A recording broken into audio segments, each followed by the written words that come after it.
gentlemen, welcome to Retro Warriors episode 470. Woo! As always, I'm your host, Justin Baker, and as always, I'm joined by viable human Chris Saturn. Hi, Justin. Hi, Saturn. There's no one else here with us, right? Except our producer, Guy. Oh, my God. Hey, I'm back. You're back. Well, you never left. In our timeline, you never left. In the listener timeline, there was a gap. Yeah. But for us, you only left to go pee briefly. And then you Well, it's because I, jumped off a building or whatever. Okay. That's a callback to the uncut. That's going to sound You need to listen to the uncut. It's going to sound really dark to people who didn't listen to it. So just want to be clear. Reference. We were talking so about Doctor Who for a long time in the pre-show. Did you guys see that picture somebody made of, I think I sent it to you guys in the chat, of the Google AI answering what to do if you're depressed? Oh, no. What did it say? No. Somebody had asked Google, what do I do if I'm depressed? And Google AI answered with, you should seek help. According to a member on Reddit, you could jump off the Golden Gate Bridge. Oh, my God. You did it, AI. AI's got no flaws. Thanks, AI. You did it. Perfect solution to all our needs. AI and Reddit. That's a great combination, ain't it? As far as housekeeping, this is still our mailbag. So again, thank you to everybody that wrote in. We are still climbing out of the mailbag. Yeah, hopefully we make it out by the end of this, but we'll see what happens. See how that goes. My week. Much in the vein of the answer I gave last week of how I find time to play games, I've been playing a lot of Balatro and Vampire Survivors. Vampire Survivors, I'm really behind. I've not done the whole unlock circuit on like the last 2 or 3 DLC packs. So I have a huge amount of stuff that I still need to unlock in the Vampire Survivors. What is the menu? It's just the unlock menu or whatever. So the unlock menu or the collections menu or whatever it is. Yeah, I'm playing through that. I'm starting to work my way like top to bottom, unlocking things. I've reached the point where it's mostly just play as this one character, survive 15 minutes, and evolve their weapon, and you'll get 2 or 3 unlocks. Yeah. But it's so fun. It's such a good game. They keep adding more to it, and it gets better with every DLC pack. And I love that it's the kind of game design that does not have to be balanced at all, because some characters are just dog shit. Oh yeah, like you play them and you're like, this character fucking sucks. Their stats suck. Their weapons, something sucks about them. They're slow, or their weapon is bad, or they start with something shitty. In a design like this, it doesn't matter. No, they can just suck, and you're like, all right, well, that's the dude that sucks. Yeah, and I don't know what it is about so much of modern design, both in like fan communities and just in general, everything's very worried about like, is this balanced? Is everything balanced, with one another? Right. And it's like, I don't know, man. Like in a fighting game, sure, we care. Yeah. Outside of that, let's make some weird ass wacky shit. Who fucking cares? But yeah, I've just been enjoying those in kind of small little bursts here and there whenever I feel like playing a game. That's been all I've really been. I swear I played something else, but I don't. I can't think of what it was. It's gone. It's gone from my memory. What about you, Saturn? So the new expansion for Final Fantasy XIV came out. So speaking of balance, oh no, people have been angry about how some characters have changed. I don't know. I have no opinion on this because one, I play so casually that I don't really care about the meta game. Mm-hmm. And 2, I am still like 1 level into the expansion. Yeah. And other people have finished it already. I don't know how, because it's an MMO. It's massive and it's enormous and it takes forever. And so I am slowly chipping away at it. It is Mesoamerican themed, which is neat. Oh man, that's real neat. I like that. You just have to get 800 hours in, Justin. See, this this drives me crazy about MMOs. There's the little Animal Crossing minigame that was added to FF14, Justin. You just have to get 1,000 hours in and get to level 90 first. Like, what's frustrating is I know I can just buy my way to level 1 billion. But, like, I don't know. It sucks. It don't make me play it sequentially. For the love of God, there's 100 expansions. Like, fuck. I did encounter somebody in the new area who is already a higher level than me of the new job class that just dropped. and their name was Hawk Tua from the meme. And my first thought was, did you pay to change your name to this? Or did you just fucking speed rush the game in 6 days? I always liked how WoW did it, where they come out with an expansion. I don't know if they do it this way anymore, but then if you started a new character as one of the new races that they included, you would start in the new areas with access to the new things right out of the gate.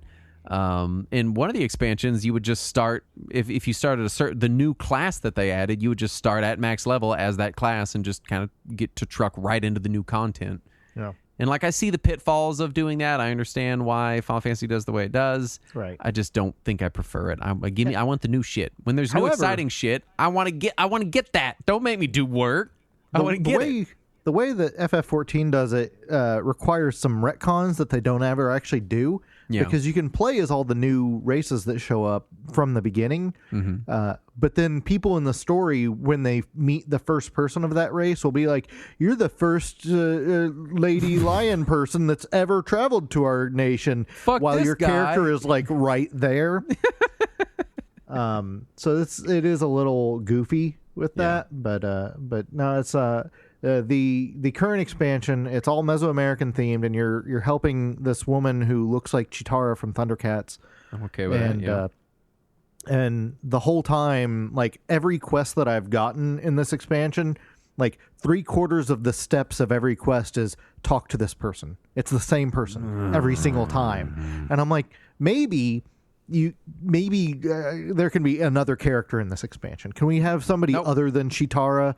Because she's cool and all, but I'm kind of tired of her. I want to be mad, but also getting to talk to Chitara repeatedly throughout my day. I don't know that I'd be upset. Talk to Chitara. Cheer up Chitara. Follow Chitara. Wonder what Chitara is doing. When Chitara isn't on the screen, the other characters should be saying, where is Chitara? Is there already things I've done? So... But no, and her name is Wuklamat. Oh, wow. Okay. Yeah. Because she's also from that zone, yeah. They keep referencing tacos. Everybody in the game has tacos now, and it just makes me want tacos all the time when I'm playing it. I feel like tacos are going to be the ninja pirates of the 2020s. Right. Anybody else feeling that? I can see that. Discord, the Discord bot talks about tacos all the goddamn time. It loves tacos. Yeah. I got to the new area and like somebody's like, oh, we need to go get tacos, and then I get to the area and they're like, this is how we make our tacos, and then I take my first culinary and job class and it's like, you need to make tacos. It just occurs to me, is this their interpretation of Mesoamerican culture? Is just tacos? So. It's tacos and step pyramids. That's what Mesoamerican culture is. Okay. And bird statues. Two of those, okay. One of those, I don't know. I don't know about that. That's a gray area. Yeah, a little gray area there. Look, it's tacos, step pyramids, and bird statues. That's it. I don't know what else you're looking for. Done. And corn. A lot of corn. And corn, yeah. Maize. Yeah. Well, they keep calling it corn. No, I've done a corn maze. Those suck. The trick is to follow one wall.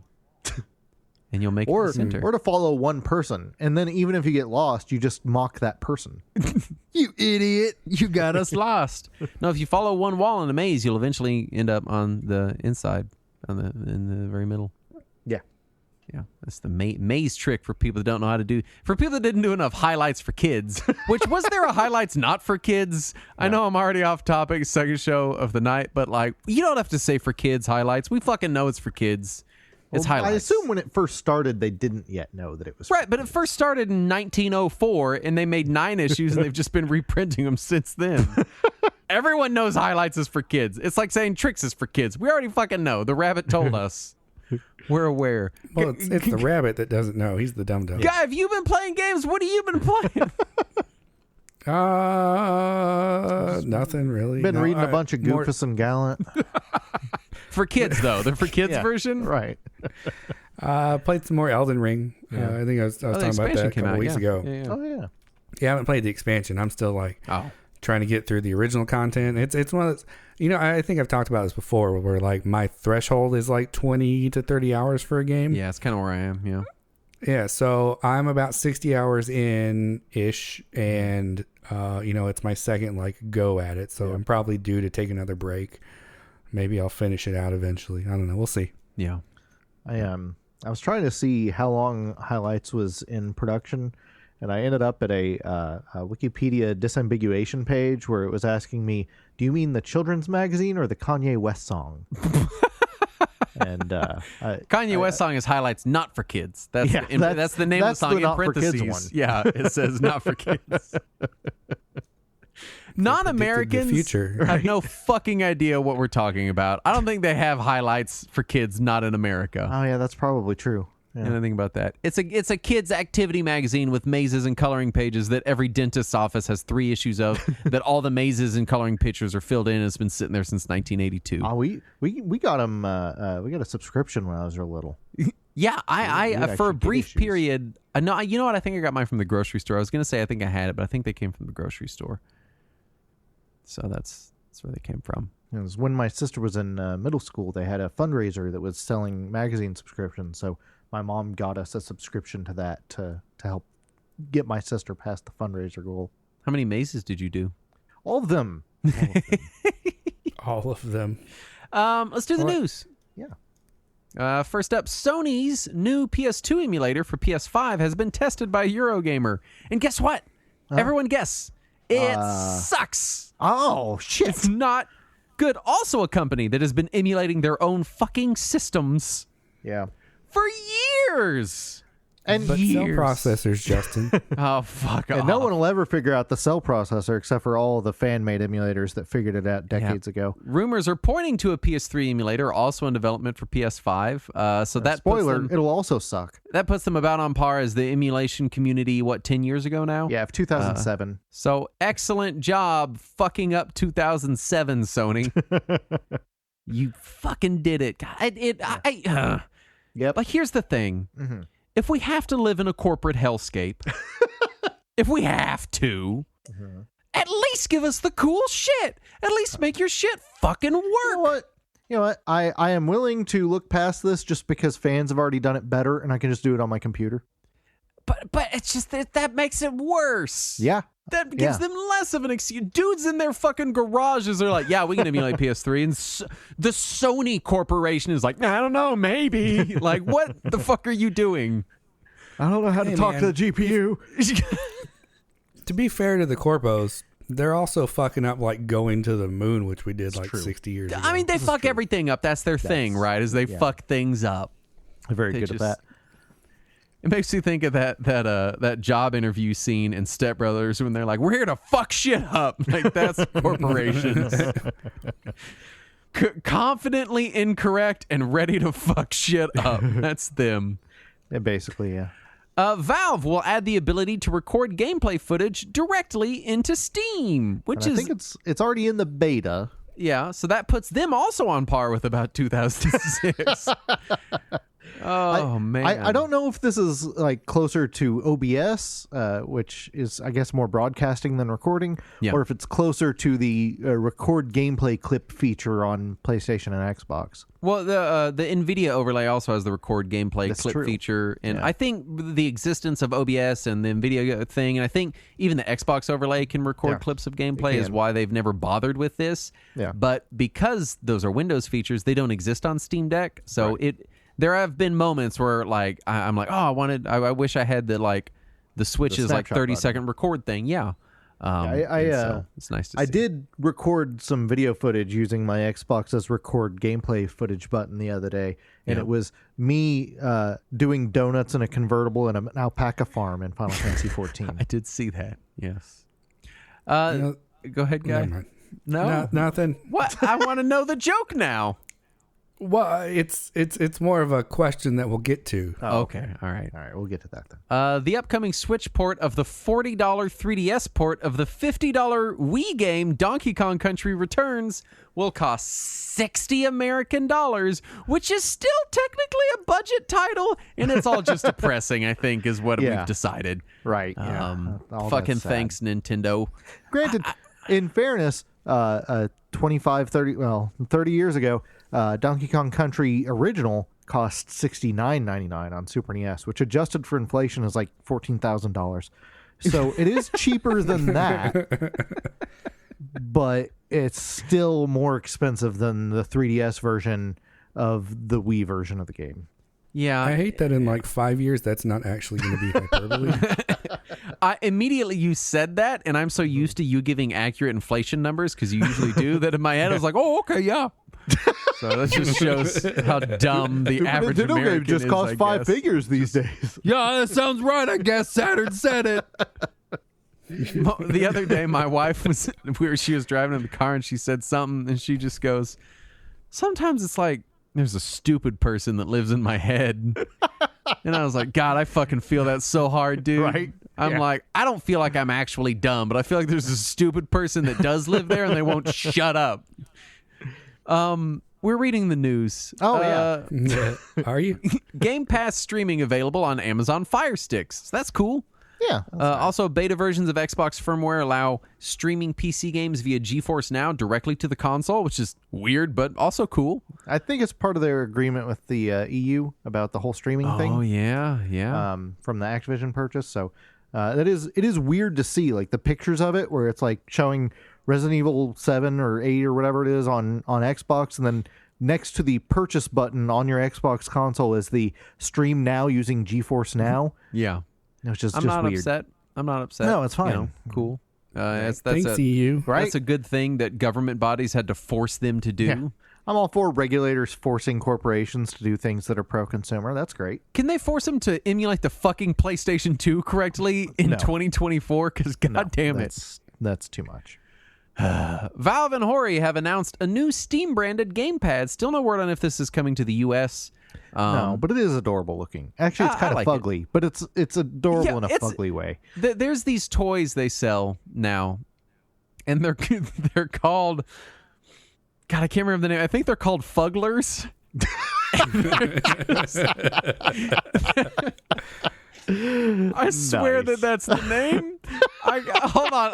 I know I've derailed the whole show. We're not going to make it through any fucking content. Yeah, they're called Fugglers. If you go to fugler.com, they're just these ugly little God, they are monsters ugly. with these teeth that look like real human teeth. Oh, and that's it. They're just these fucking ugly ass little pieces of shit you can buy. There's a SpongeBob Fuggler. And if there was a Fugler game controller, it would be this controller, and I kind of want it. What? Well, now I have like Christmas presents for my kids. Right? They've got Ninja Turtles. They got Fugglers of all the Ninja Turtles, and they're real fugly. Oh God, they are. Oh my God. Yeah, I like SpongeBob and Patrick. Those are pretty good. I see them at Walmart every week, and I'm like, Harper, look, a Fugler, and she's like, ew, and she touches their teeth for a while, and then we move on. So that's just so you Wait, know, hold on a the second. ugly toy trend of the '90s lives on through Fugglers. This thing. So I tried to go to the Fugglers website just to see what the fuck this is. Yeah. And it came up with a page that says, "These funny, ugly monsters are out to ruin lives and fart all over you." Hey, Fugglers. Fugly doesn't stand for funny ugly. No, it does not. It stands for fucking ugly. Yeah. Yeah, they're gross. Like, I want to and get these for weird. my kids, but I don't want them to take them to school. I think they might be puppets, but I'm not sure. Anyway, the point is the controller is fugly. Capcom announced DRDR, which is Dead Rising Deluxe Remaster. Yeah, No, it's do. yes, Dur. Immediately crowned just dumbest Dur. rename title. It's coming out, I think, later this year. Yeah. So that's cool. Dead Rising was a cool franchise. They had some fun games, and then it was just kind of left in the 360 era to rot. No, they kept making sequels on Xbox One. I thought they made there's only 4 of them. Yeah, and 3 and 4 were Xbox One and PS4. Oh, well, Xbox One is old school now, so it counts. Oh, yeah. It's retro. Did you guys ever read that Junji Ito comic strip about the "This Is My Hole"? Oh that yeah, was made for me. One of the only ones I've read. Yeah. And the monsters, when they come out of the hole, they go dur dur dur. That's what I think of when I see this title. Nice. Arc System Works is making a European office. So Yeah. cool. That's good, Glad to hear that. I like Arc System Works. They make right? fun games with shitty monetization. So It is. just buy the ultimate version a year later. Yes. Dolphin is changing their release structure. Dolphin, the emulator, not the animal. There will never be a 6.0. The new major milestone version is release version 2407. Yeah, which So stands for July 2024, presumably. cool, I guess. But no, it's good. They seem very excited about this major milestone release and the process going forward. They released this big long blog article about the struggles they dealt with early on and how most of them are resolved, and they've not been having to do a bunch of like bug freezes and shit just to or release freezes anyway. Yeah. So it's exciting to see how excited they are, because that makes me hopeful for the future of emulation. In the middle of you talking, I was trying to pay attention, but I went to close my web browser, which was open, and it was centered on a picture of a fuggler named Baby Fug. It's just like, oh, that's sad. Ah, Poor baby Fug. Fug. What? You got a baby? Yeah, but he's Fugler. Little Baby Fug, we call him. The fuck is happening? Ys Memoir, Oath and Felghana is getting a Western release on PS4, PS5, Switch in early 2025. What is this a remake of Felghana? Yeah. Well, it's a remaster of Felghana. They had announced this previously, right? We had talked about it when we did our episode on Felghana, how it just come out in Japan, and at the time we thought it was pretty unlikely that it would come out over here. So I'm excited that Xseed and NES America and Falcom were able to work this out and get this to actually come out outside of Japan. So And this was the one I had technical issues with, so... Oh, yeah. The idea of one that maybe is a little more updated, just technically alone, is Now, granted, exciting. this one is not coming to PC. This is just PS4, PS5, Switch. Maybe it'll come out later with No, technical it's- issues. No, they've already said this one is not PC. They're just going to keep the existing PC version. Well, fuck them. Anyway, that brings us to our topic at hand, which is Mailbag Part 2. Yay! Mailbag continued. Well, Fuck Mailbag. them. That brings us to the mailbag. Mailbag 2 Part 2. Yes. With special guest Baby Fug. It's 2 mailbag, 2-part. Yeah, it's so Guy, do you want to break down the format for people that for some reason listen to only the second part but not the first part, which would be weird, but I don't know what, I don't want to tell you how to live your life. Yeah. Yeah, sure. So format, there are 4 categories of questions. Okay. Gaming questions, non-gaming questions, what's your favorite, and Desert Island. Okay. Yes. We learned last episode that there's some crossover there. There's some disagreements about what is and is not a gaming question, but that's fine. Again, thank you to everybody that wrote in. Yes, we have trimmed down some of the questions for length reasons. Some questions didn't make the cut because they were Not questions is how you phrased it not last questions. episode. Yeah. But there Justin were and I very will sweet go through phrases. the Discord thread and read everything. So. Yeah. Right. Also, I think there were a couple things on the Patreon feed too. Yeah. Just FYI. Yeah. But so then we'll go back and forth. We'll ask as many questions as we can, and I guess when we get close to time, we'll figure out what to do about that. Yeah. Yes. Saturn started last time, so I'll start this time. Yes. Okay. Let's go straight in with gaming. Okay. From Tamachan 87. Oh no. Not Tamachan. Which anime waifu does he want us to rank this time? Which game did you think highly of right until you played it? Oh, sorry. Which game do you think highly of right up until you play it again and realize it's aged horribly? And then don't touch for a long time and nostalgia kicks in again and the cycle continues. Super Mario 64. Yeah, that's All probably the time. it. I played the Mario shit out of it. 64, Ocarina of Time is another one. Oh, sure. Now you have a definitive answer. Because it's not Almost. a favorite. Almost anything on N64 and PS1. Anytime I feel nostalgic for them, I go back to them. and remember how slow everything from that era is. Yeah. I'll say soft second answer. Kind of GoldenEye, although I still enjoy it.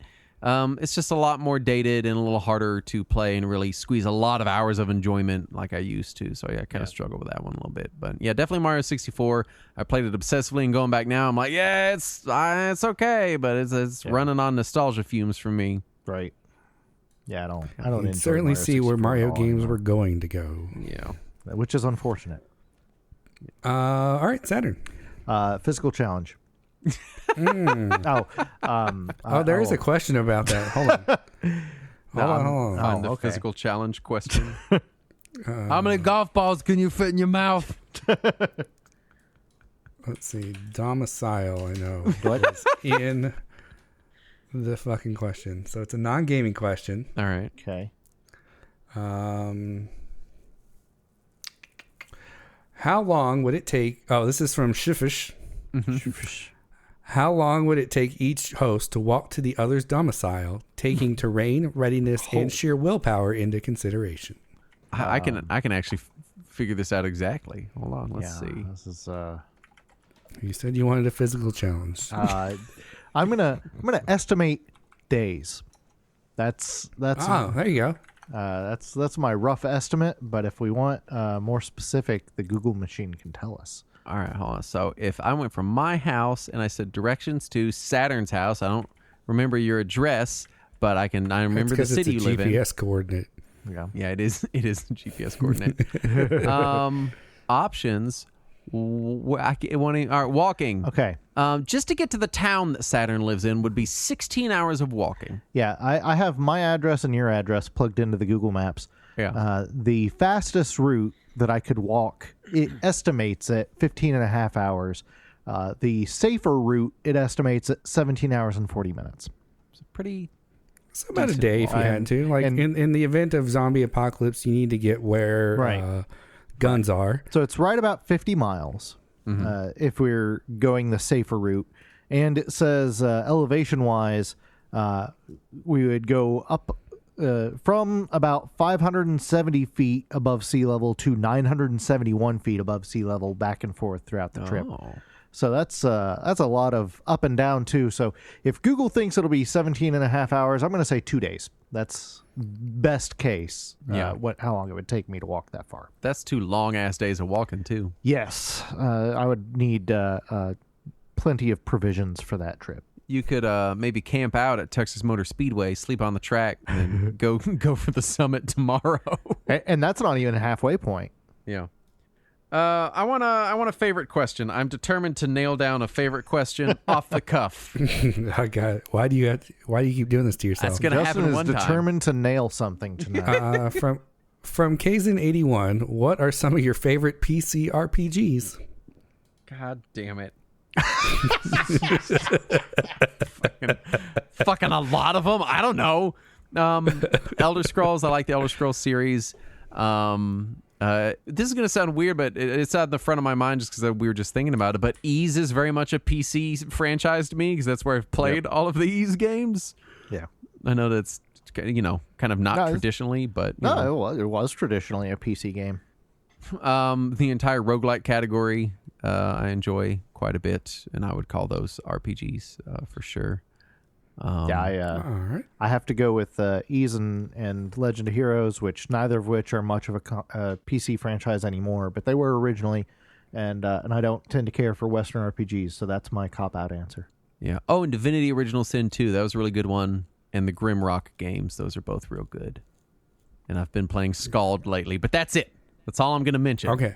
I'm done. All right. That was my Saturn. definitive answer. Category. Let's go back to the desert island. Let's see how that goes. All right, from Gallo Glass. My question is the classic desert island question. Sorry. You're trapped on a desert island for the rest of your life, but you get to bring 3 games with you. Any consoles or hardware needed are included. No internet connection available. No collections, please, but individual games. Individual games. Didn't we have this one? You had 1 game for all time. Oh, okay. Yeah, but this time we get 3. I would definitely want to pick different genres. That's tough. Dead or Alive Extreme Beach Volleyball. Obviously. Live your fucking dream. You can put BMX Triple X in there too. I don't know. I established Mega Man X as one of my favorite games. That would probably make the list. I could play that to pieces. I don't know. Mega Man X, NetHack, and a third game as yet undetermined. SimCity 4, Civilization 4, and Tetris DS. There you go. SimCity's good. I could take a SimCity on one of mine. Yeah. Also, can I add Tetris to my list of favorite games from last episode? No, it's a different episode. That You can't episode is adjust it. done recording. Shit! It's in print. I'm going to have Pablo edit in me going, Tetris, in the middle of saying my favorites. He'll just You know take he's that actually clip. going to do that, right? All right, pick a category. Who is it? Is it me? You. It's you. Yes. Me. Let's go non-gaming. We've not done one of those yet. Oh, from Lonk. Question for Saturn. Oh. In a recent episode, I recall hearing you say that, quote, Riker looks way better without a beard, quote. No, that's Clip not. attached. Apparently Lonk attached the clip. He did say it. The clip it was was in... is reading a name from the Patreon list. Yeah. so obviously Gotcha. you did say that, so you got to live with Okay. that. Yeah. I know that previously you were on record as a wrongie, claiming he looks better with a beard. Because he does. What caused you to see the light and change your mind? Will Justin change too? It's because I was reading from a script, and he definitely looks better with a beard. I think we can all agree that Jonathan Frakes looks better with a beard. Non-bearded Jonathan Frakes looks like a little baby pretending to be Jonathan Frakes. Right. I can't. He looks too elfish and Yeah. mischievous. I keep waiting for him to like steal the presents out of my Christmas tree or something. I don't like it. It's uncomfortable. Also, like the character was always a little like almost lecherous. yeah. And without the beard, it showed. Like he looked like a perv.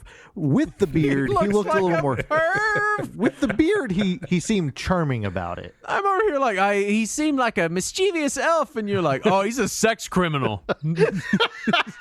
Jesus Christ! You see what he did on Ryza? Guy looks like a fucking pervert. What do you mean? It's just his face just looks like a fucking pervert. Got that perv face. You know, Riker, he's got RPF, resting perv face. He just can't fucking help it. There's nothing he can do about it. It's so far after born. midnight. For anyone wondering what the fuck is going on in the studio, it's like 12:30 in the morning. Okay. That was Saturn. my. So Justin. No, that was my pick, but it was for Saturn. Oh yeah. Oh, right. Yeah. That's right. I will All right, also Saturn. pick. Actually, no, I'll pick a gaming question because we have more of those. Bub or right. Bob? From Ben the Gaming Ignorant Dake. Okay. In your opinions, is retro gaming still a niche hobby, or has it become part of the zeitgeist?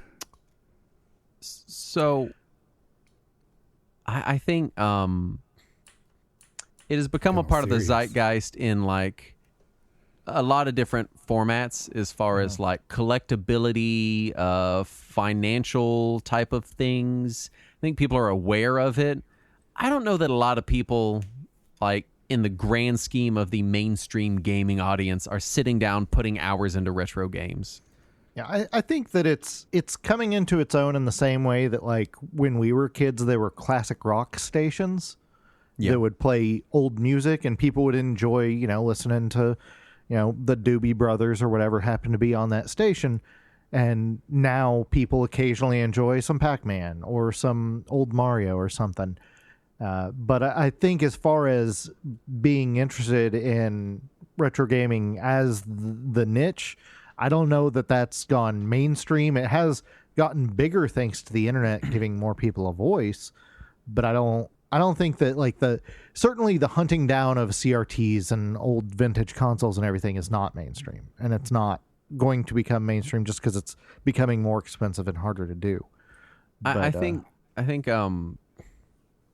like eventually what's going to happen, I think, is and this is what a lot of streaming services kind of do, is there's no longer really like classic TV, modern TV, it's just TV. It's all just on the same fucking merges platform. Right. Yeah, I mean, the Disney Plus has like shit from like the 30s right next to the newest Avengers movie. Like it's all just content now. Everything's just in a big bucket.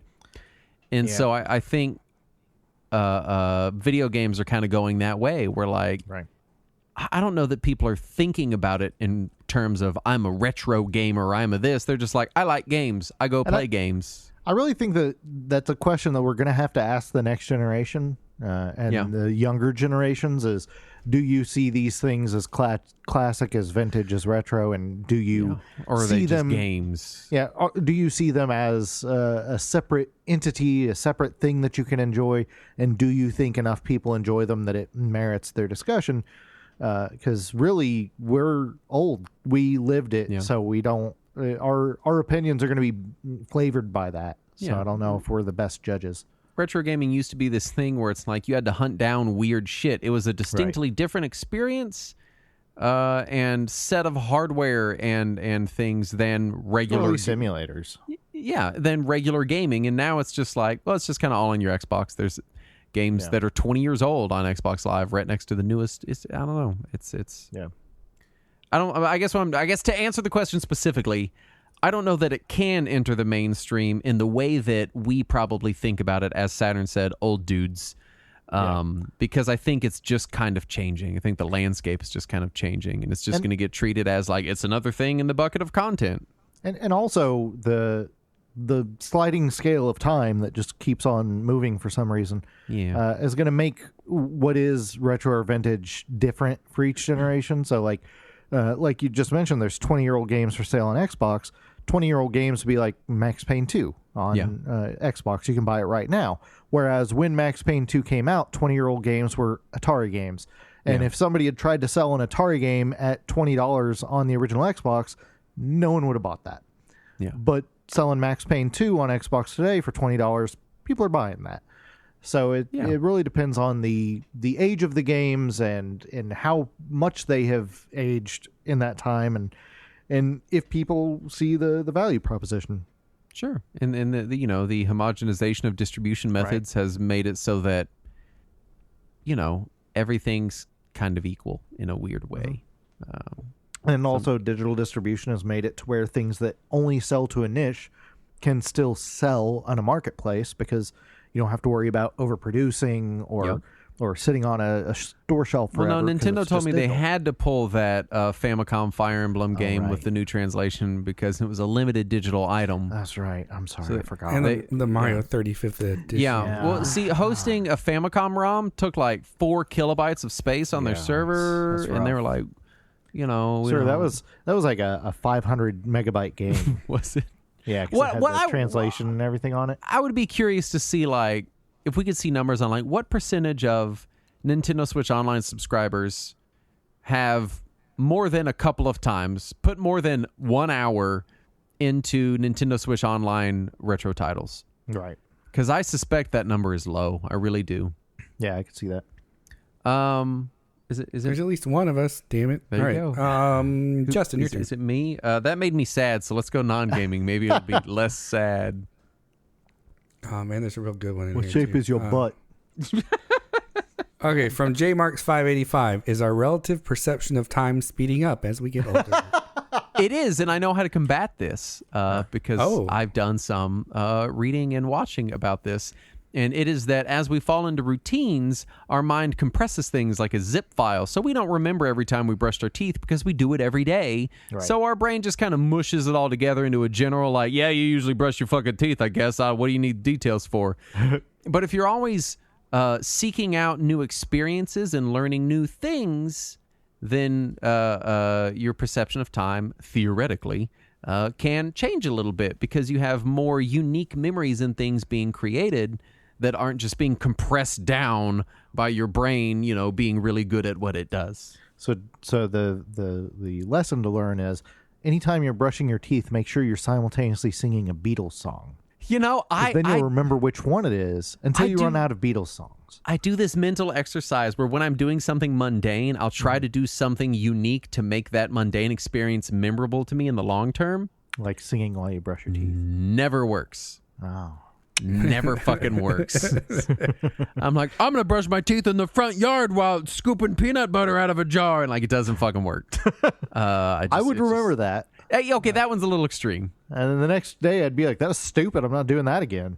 But so yeah, no, our relative perception of time does speed up, but not just because of our age, but because of the nature of our lives, and then we usually, by the time we're adults, are falling into specific habits and also things like that. When we're young, we're constantly learning and experiencing things everything for the first new. time, and as adults, we're jaded and have seen things before. It's why you can remember like that movie you saw last week, or those couple hours of that game you played a month ago, but you can't remember what you had for lunch that day. They're the same memories from the same fucking day, but again, your brain compresses that out. But that video game might have been a unique and interesting experience for your brain. Or like when you pull into your driveway and realize you don't remember any of the drive you just took. Yeah, or like when you're driving in general and you forget how to drive, and you panic a little bit. You know? And you plow into a Mercedes. I can't say that's an experience for me. But Quickly drive away, because the law states if you get away fast enough, you're not liable. Right. That's just the law. So it's Texas law. That's not what the law says. Please, nobody get in around. That's a felony. We are not lawyers. Do not listen to us. Don't listen to us about anything. I think it's Saturday. All right, next category. Let's do another gaming one. Let's try to push through this big list. All right, Extreme Ass Taco. Since you guys have started the show, what is a hard realization you've had about retro gaming? Since we've started. Yeah. I guess there's also a second part. And on the flip side, what is something positive you realized that you didn't know before? Here's a harsh realization I had. Is that anyone in the world considered Bad Dudes a good game. How? Fucking. Because I assumed that was just universally mocked. I thought that was one of those games that not only was stupid, but its name was stupid enough that everybody had collectively, not even having to say a word, agreed with each other that, yeah, that's the one we make fun of. And then I learned that at least one person in the world doesn't hate it. And that was jarring to me. Is this because I didn't like Faxanadu and you're lashing out at me? No, this was before that, actually. My harsh realization has been that Saturn is mean and hurtful and wants to harm me. No, my real realization has been that retro gaming is never going to become decommodified. It is going to perpetually be this precious commodity that people treat as more and more precious over time. And it's never going to go back to the way it was, where it was like, yeah, you can just walk into really any old store that has old shit and pick up big stacks of old games for nothing, because I will reiterate, and Saturn will reiterate, this shit was printed into the fucking ground. There's a million billion fucking copies of all of it. You know how many PlayStation 2s they made? Fucking Gajunga. There's a bajillion of them. They should not be over $100. Like I bought the one Kajunga PS2 myself, actually. No, I think that eventually it will be decommoditized, that eventually they won't be, valuable relics. But at that point, either they will have all stopped working or people will have stopped caring. Sure, but they definitely won't ever go back to stores like they were. I suppose there is hope that, like, long after people that give a shit about that era of gaming are dead, meaning we're long dead by a generation, maybe then, yes, they'll go back. I do think the bubble's going to burst before too long. I think within the next 10 to 15 years. I sure hope so.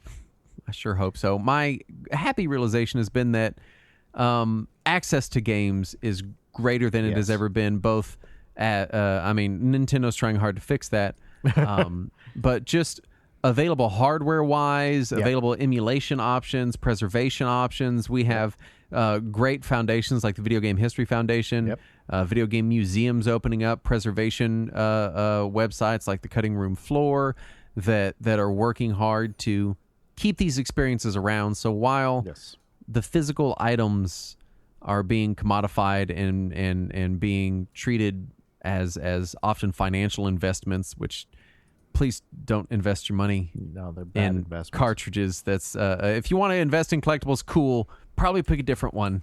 Yeah. But the experiences or come buy all of mine. You Here, can come come buy all buy all of Saturns. mine. Just show up at my house. Yep, give him with a lot 80% of money. price charting, and he'll fucking take it. Yeah, Right. it's yours. And so it's tough. But the experiences are still there, and we're still able to have them more easily than ever. I mean, your modern phone will run god damn near up to PS3. Yeah. I mean, depending on Right. your phone, right? I mean, Yeah. So yeah, that's my answer. Got All it. right, next category. Whose turn is it? It's yours. Oh, non-gaming. All right, fine. From Riptide. I forgot about this question. Even though I referenced it earlier, I forgot it existed. All right. What are each of you like behind the wheel of a car? I picture Justin meticulously setting his cruise control to 4 miles per hour with a speed limit, and Saturn blazing down the road with a radar detector on his windshield, and Andrew somewhere in between. I am shocked at how accurate that is to my driving. Except I set it to 5 over. I straight up, it's 70. I set it to 75 and I fucking coast. And I turn on I love cruise control. I use it all the time. I have only ever had one car with cruise control. Most of my cars don't have it because I get the cheapy cars. My last one did not. This one did because it was my wife's old car. Yeah, my current car does not. It's a 09. And so I don't have cruise control at the moment. But when I did have it, I always set it to 4 over the limit. I am that guy who will go exactly the speed limit or just a touch over. I am super, super cautious, and I am a very defensive driver. Yeah. So I am not the one racing down the highway.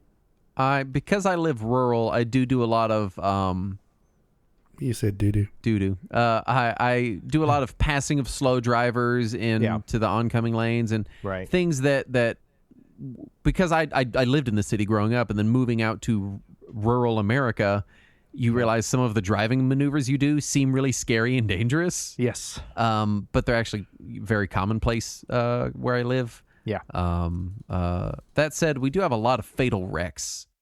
Yeah. So there passing in the oncoming lane concerns. Is one of the scariest things to me, but I it's know terrifying. that you do have to do it when you. I mean, it happens out here. Like there's a tractor or whatever, or like, because here's the thing. Where I live, the speed limit is usually 70 or higher. Right.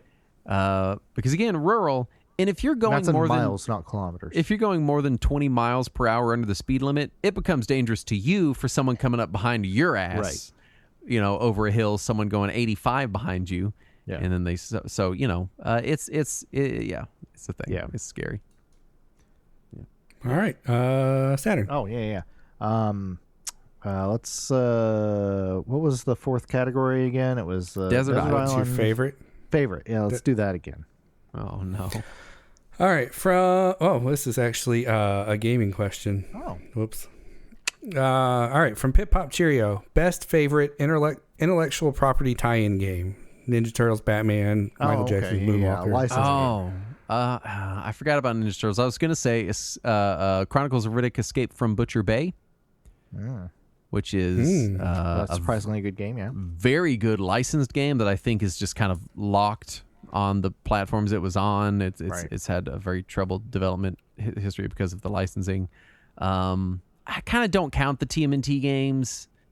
I know they are licensed, but I just kind of don't count them. It's been such a video game focused media franchise from so early that it feels kind of like a cheat. What about GoldenEye? Yeah, I think I like Escape from Butcher Bay more than GoldenEye. Okay. I think I really enjoyed the shit. It might be because I've never been able to properly replay it, so maybe in my memory. But man, that was the game that turned me around on licensed games. Until then, I was like, fuck licensed games. They're stupid. For me, it's probably either one of the Capcom Disney games on NES, like DuckTales or Chippendales, or Parasite Eve.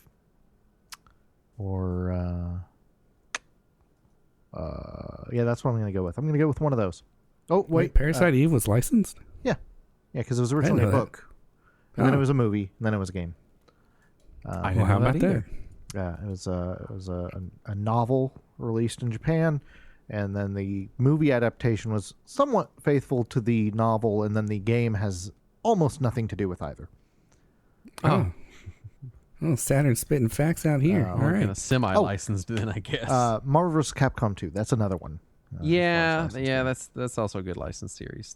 Marvel Cap 2 is not my favorite in that series, but I do like many games in that series. Yeah. All right. Justin. Desert Island me. All right. From J Tibbs. Hey guys, I've been listening to the show for a couple years now. And my question is, if you had to own only one console, no emulators or PCs, no modifications, what would it be and why? So console not handheld. Yes. It's not necessarily a Desert Island question, but it seems to be the same But spirit. we don't get any other consoles except for this. Yes. No emulation. No, none of that. No PC. Can we emulate on this console? Let's say no. Damn. You'd have to ask J Tibbs for sure, but I'm going to go with no. I think it's NES for me. I think it would probably be Super NES for me. I think I'd be Super NES. Nice. Or if we're allowed to have handhelds, it might be Game Boy Advance. If it's handhelds, it's DS Lite, because then I get Game Boy Advance. Oh, that's a good point. Yeah, then I might have to go DS Lite. Yeah. But yeah, NES I think is the one. All right. Justin. That was me. That was just. Yeah. Oh, God damn it. Sorry. Saturn. All right. I'm gonna do a non-gaming. All right. Friend of the show, Dean. Best thing you found in the trash. I think his word was bin, and I didn't know if he meant bargain bin or whatever. Yeah. Turns out he means trash. Nice. Trash. His can. example was 6 PS2s and a bass guitar. Nice. Wow. Someone quit a lot of lifestyle things all at once. I don't play music or my 6 PS2s anymore. I'm trying to think of stuff I've taken out of the trash can. I don't know that I've ever directly gotten anything from the trash because normally by the time I learned something good was in the trash, someone else has already claimed it or it's been destroyed. However, I indirectly got my my Chrono Trigger sign from the trash. I didn't pull it out of the trash, but someone did. Yeah. So I'm gonna claim that one. It's hard to say. I've saved a lot of things from the trash. Yeah. A lot of times prevented people a lot of things from getting there. Yeah. People are like, I'm gonna throw this out, and I'm like, I'll take it. Yeah. I think probably the best one was, I think I got a Dreamcast. I was in GameStop, and I'm going to count this because usually when things are going to be thrown in the trash and you save it, it's like someone's like, hey, before I toss this, do you want it? Yeah. Which is a little different. This was a time where someone was like, hey, do you take this as trade-in? It was a Dreamcast, and I was like, no. And they go, will you throw it away for me? And I was like, yes. I've also gotten a lot of computers that way where I've been doing work for clients, and they're like, yeah, will you throw this in the trash can for us? I'm like, yes, the trash can of my home.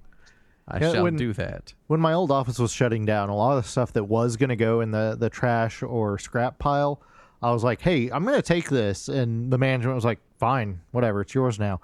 So I got a lot of little shit like that. I've got a $400 speaker phone thing. I got some monitors and a couple of chairs, all kinds of nice stuff. Guy, how many combined Desert Island and favorite questions do we have? Left, 1 Desert Island, 5 favorites. Why don't you just fire those off to us? Because we're coming up on an hour. So let's fire those out, and then we'll go through the gaming, non-gaming. Yeah. Okay. Desert Island. From Crypto, I'll follow up the Desert Island question. You're trapped together on a desert island. You only have Justin's TurboGrafx 16 and a handful of games. What or who gets eaten first? Well, I no longer have it. I actually never had a turbo. I had a PC engine. Yeah, he had a PC engine. So I think we have to eat Renegade first because it's barely playable. I would overpower Saturn and eat him immediately. But yeah. So that's my answer. Well, I would be overpowered and eaten immediately. And eaten immediately. So I don't know that I have an answer. I probably then I would eat Renegade. I could just throw it in the ocean, but it deserves worse than that. All right. Fluffy the Sock says, 5 or so games you have no childhood nostalgia for that you'd put in your top 25-ish favorite games list. This one should be easy for you, Justin. Jesus Christ. 5? I don't know that I can immediately think of 5 that are like retro-y games. But the one that immediately comes to my mind is the Frog for Whom the Bell Tolls. That one I'm putting on that list. I would say all the Dragon Quest games before 8. I didn't play them growing up, and I greatly enjoy them now. I've become a fan of the franchise. So yeah, a bunch of Dragon Quest games that end up there. Final Fantasy 6 I didn't play until I was probably 17, 18 years old. These are all games I played as a kid. Yeah. Well, I didn't have it, so I didn't play it. I played it on the GBA. Other stuff I don't have childhood nostalgia for that would go in my top. I don't know. Vampire Survivors, I keep mentioning it. I think it's going to really go down as like one of my favorites of all time. As far as recent-y stuff, then yeah, Vampire Survivors, Balatro, the Yakuza games, a lot of that stuff would be climbing my top list. Yeah. All right. From Lighten to Lamp.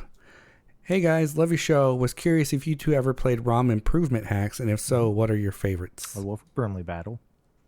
I play them habitually for the show. Anytime we're covering a retro thing and there's a ROM improvement, I play that for the show almost every time. I try to always mention the ROM hack that I'm using.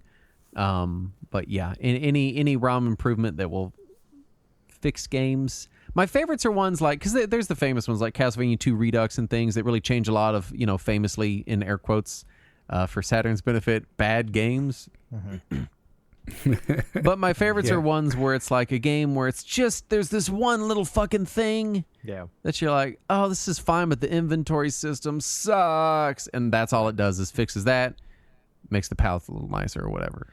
I will read about these ROM hacks and think that they're really neat that these are added to the games, and then still play the vanilla game.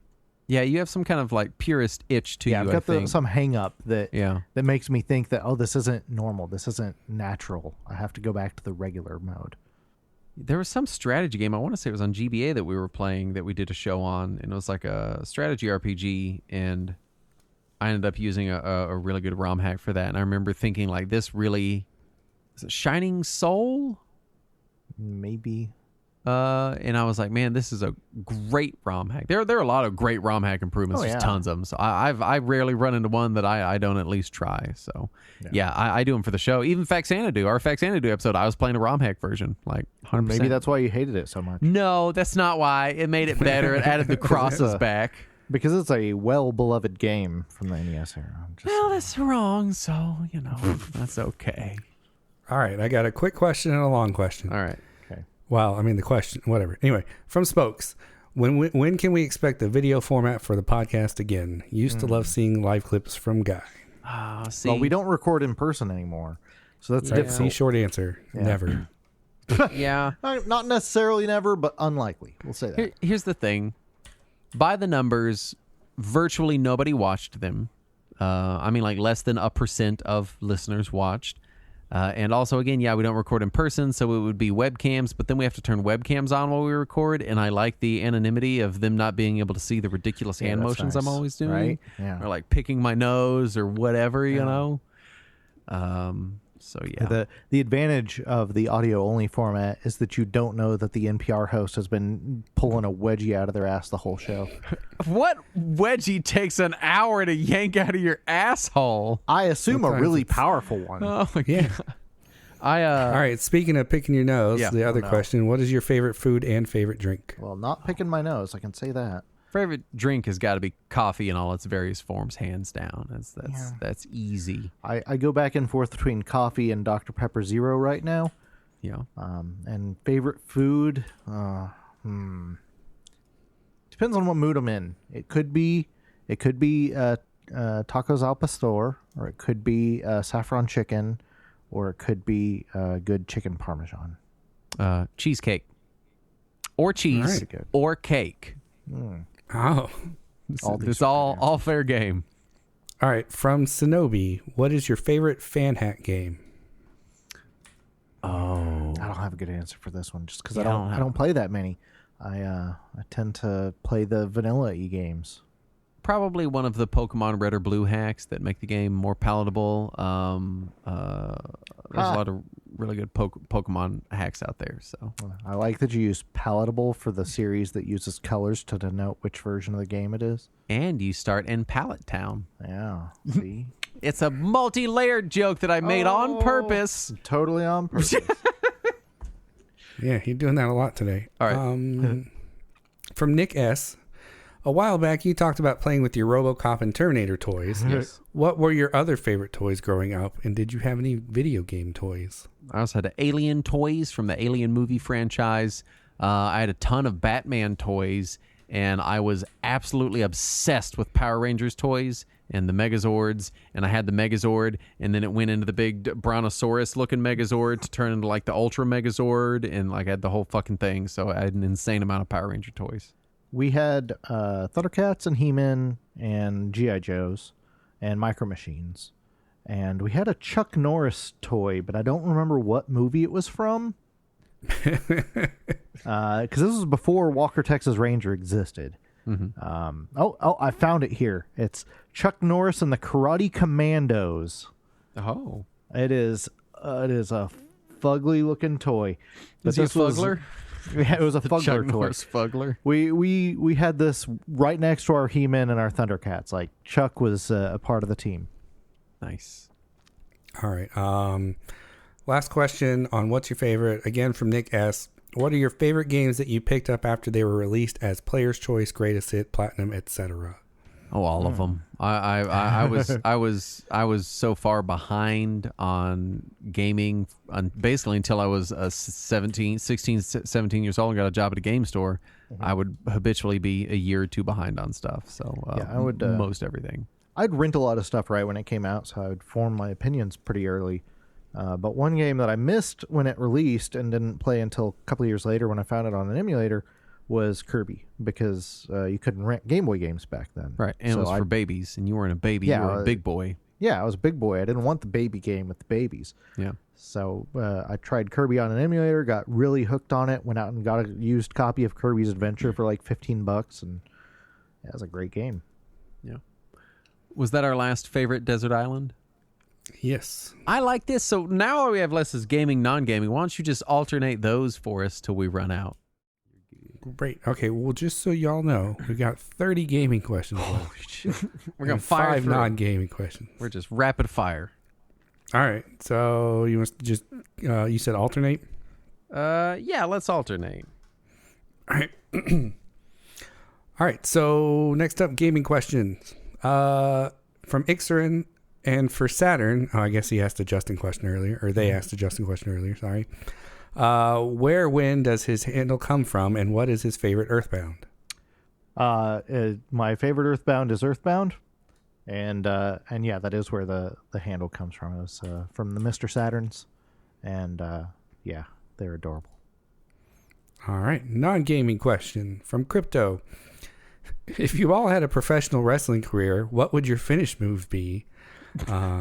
They say, I want Andrew, Guy, and Pablo to weigh in here too. I guess that's probably not going to happen. I'll weigh in. And then if there was a fatal 4-way fight between you all, Saturn as the special guest referee, because he's too old to fight. True. Which, first off, I'm older, so write that down. Yeah, but you're not too old to fight, and I am, so. I guess so. Who would win and how? So, here's the thing. So here's my thing. I can't have a finish move because I don't speak Finnish. Yeah. Finishing move. This is the most dad answer. I don't know about finishing moves. As far as fighting, I'm a good bit taller and bigger than both Guy and Saturn. So I feel like I would have the advantage of size and reach in that fight. So that makes me feel good there. Andrew, I don't know. Pablo also works out a ton, so he could probably just beat the shit out of me. I'll say this. If you were to ask us as a group who would win in a fight, we would all pause except for Pablo, who would confidently say he would win. Yeah. I know this much. That's because it's true.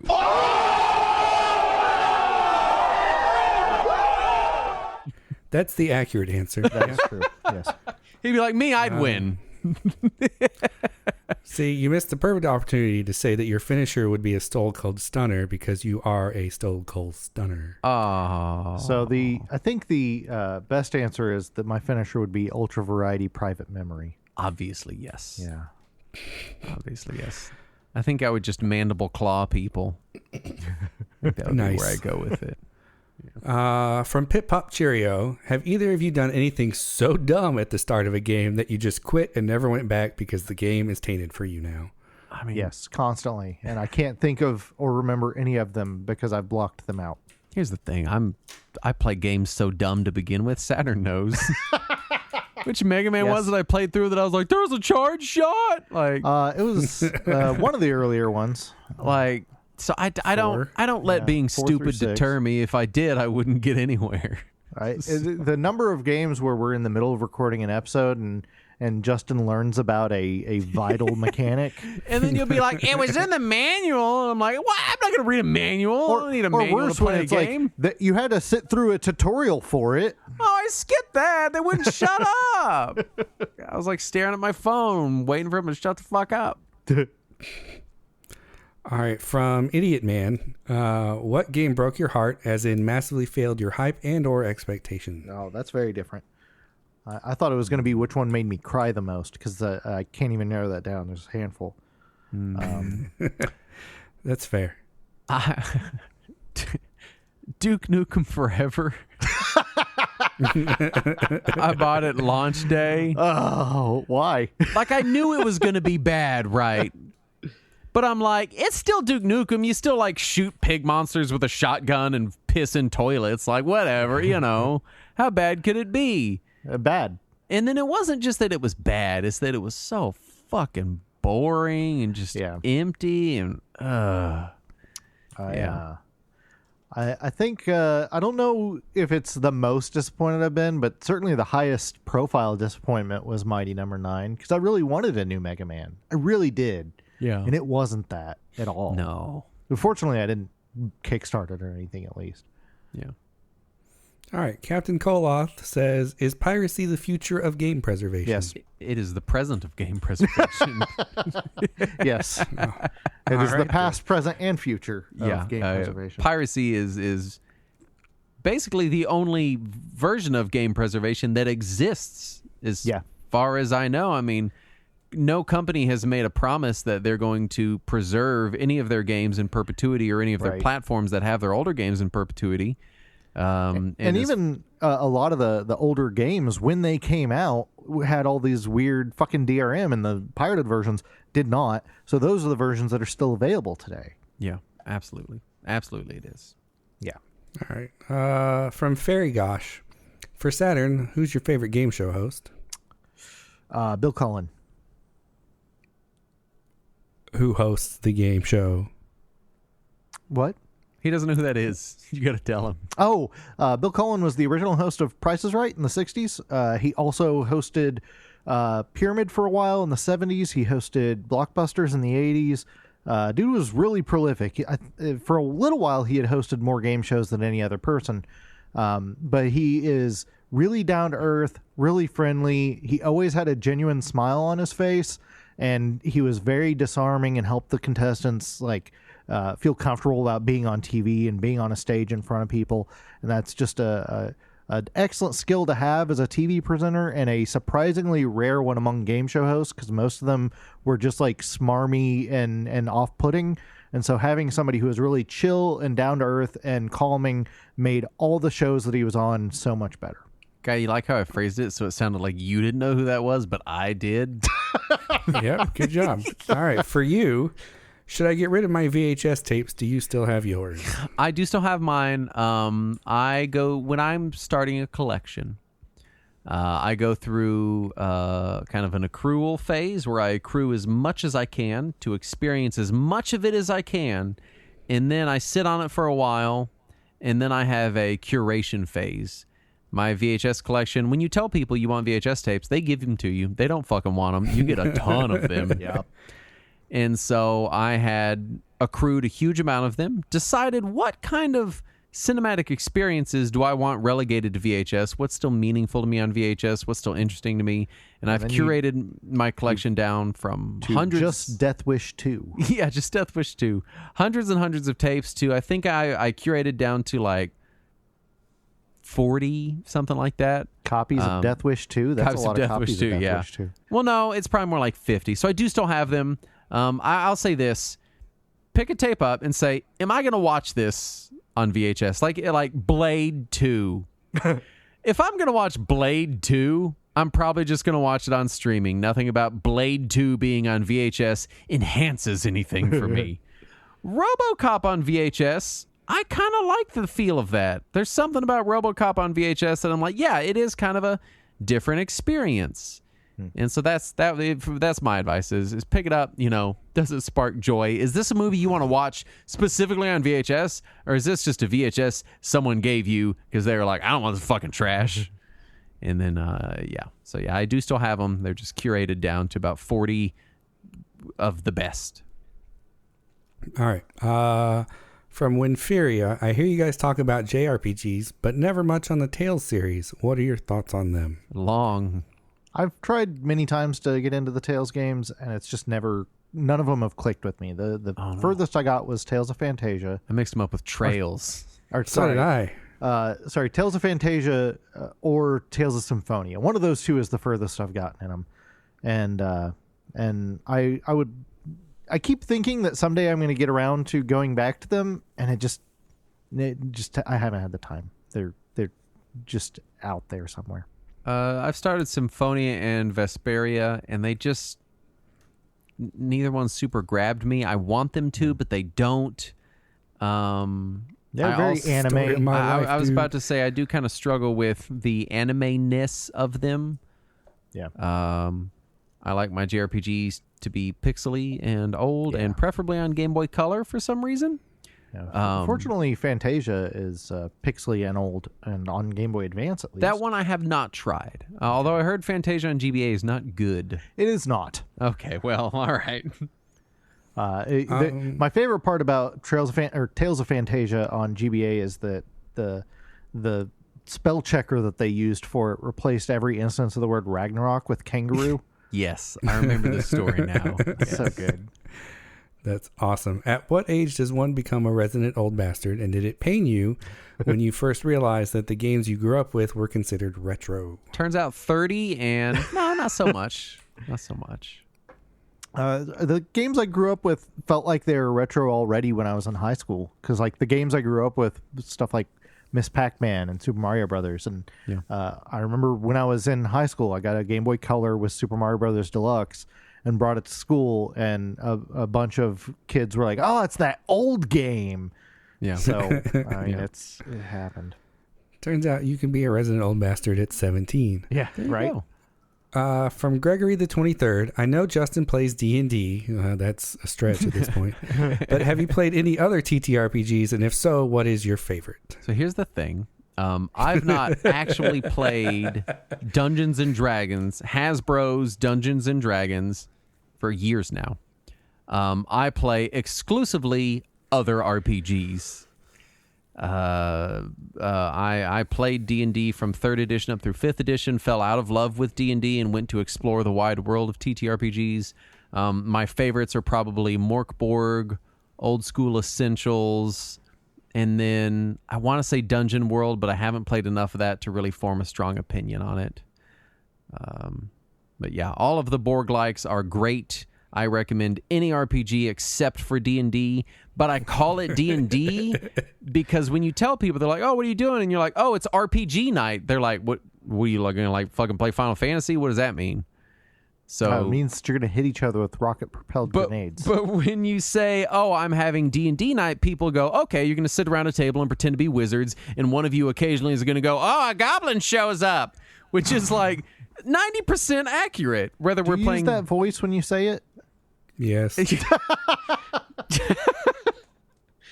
I want to say no, but that is a voice I use in my D&D. Andrew says I have like 3 voices. It's like old goblin man, and then like something else, and those are the only 3 voices I use. Nice. So I do play lots of other TTRPGs. It's probably my second biggest hobby. I spend a lot of time doing RPG stuff. I just don't make content related to any of that. It's just my own little private hobby. So that's just how it is. Yeah. Speaking of making content, Gregory the 23rd also asked, what inspired you to start podcasting? Andrew made me. Yeah, he made us. He called me, and I was at my dad's house, cat sitting, and he was like, "Hey, let's do a podcast." And I was like, "No."